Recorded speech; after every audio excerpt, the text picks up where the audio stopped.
Assalamualaikum warahmatullahi wabarakatuh.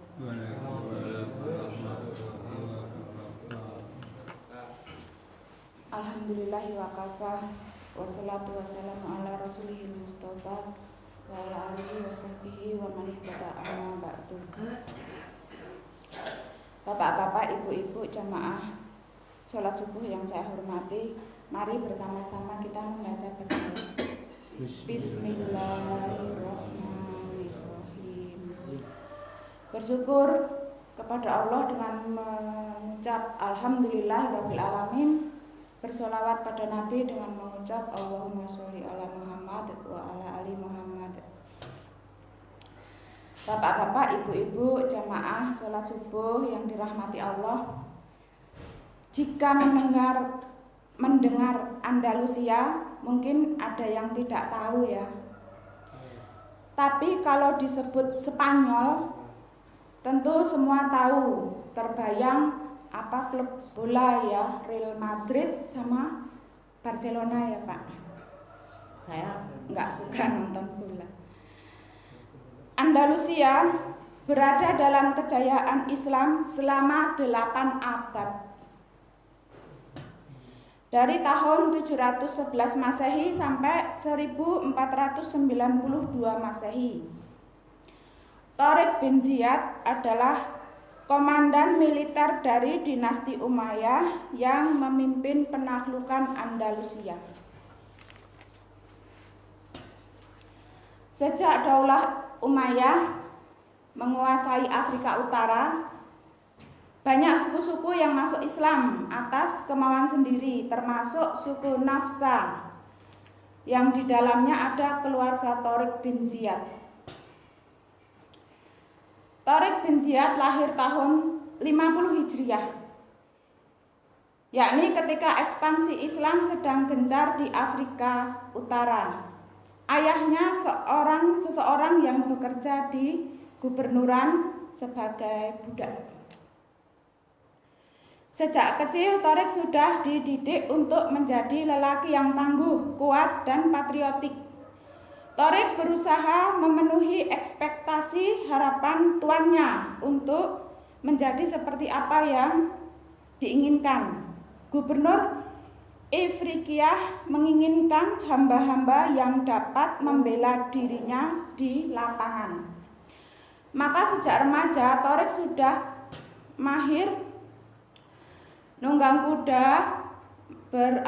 memanah, bela diri, dan bermain pedang. Terutama setelah dibebaskan oleh Musa bin Musair dari status budak, ia pun makin disiplin dalam menguasai ilmu agama dan ilmu umum. Ia dengan cepat mampu berbicara dan menulis dalam bahasa Arab dan Yunani. Kecerdasannya dan ketangkasannya membuat Gubernur Musa menempatkan Tariq dalam jajaran letnan di jajaran militer setempat. Nah, itu dari mantan budak ya. Musa sering mengadakan ekspedisi dalam meredam pemberontakan di berbagai daerah. Dalam banyak misi, Tariq pun setia mengiringi sang Gubernur Musa. Mantan budak ini berperan sebagai pemimpin pasukan perintis yang bertugas memantau dan mengawasi pihak musuh. Saat kota Tangir berhasil dikuasai Musa dan pasukannya, Gubernur Ifriqiyah itu segera membangun kota tersebut sebagai salah satu kota pemerintahan Umayyah. Dan Tariq diangkat menjadi letnan, dan secara de facto Tariq menjadi penguasa Tangir dengan disertakan 19.000 prajurit. Kota ini hanya berjarak sekitar 70 km dari pesisir Iberia di arah utara. Dengan mengarungi laut yang sempit yang disebut Selat Gibraltar, akan sampai pada wilayah kekuasaan bangsa Gotik. Siapa kira 3 tahun kemudian dirinya memimpin pasukan muslimin menyeberangi selat tersebut dan merebut daerah Gotik dari tangan Roderick. Dalam sejarah, ekspedisi Islam walau dilakukan ekspansif tapi menebar kemaslahatan. Islam datang untuk membebaskan rakyat setempat dari rezim yang zalim. Tidak mengherankan jika kemudian mereka memeluk Islam tanpa dipaksa. Itu pula yang terjadi dalam pembebasan Andalusia. Sebelum terjadi koalisi antara Ceuta dan Umayyah, masyarakat Iberia terbelenggu oleh kekuasaan yang tidak adil. Raja Gotik, Roderick, menindas mereka dengan kebijakan yang represif. Siapapun yang melawan akan terkena hukuman yang kejam. Sementara kaum bangsawan dan agamawan cenderung kompromis dan mencari selamat sendiri.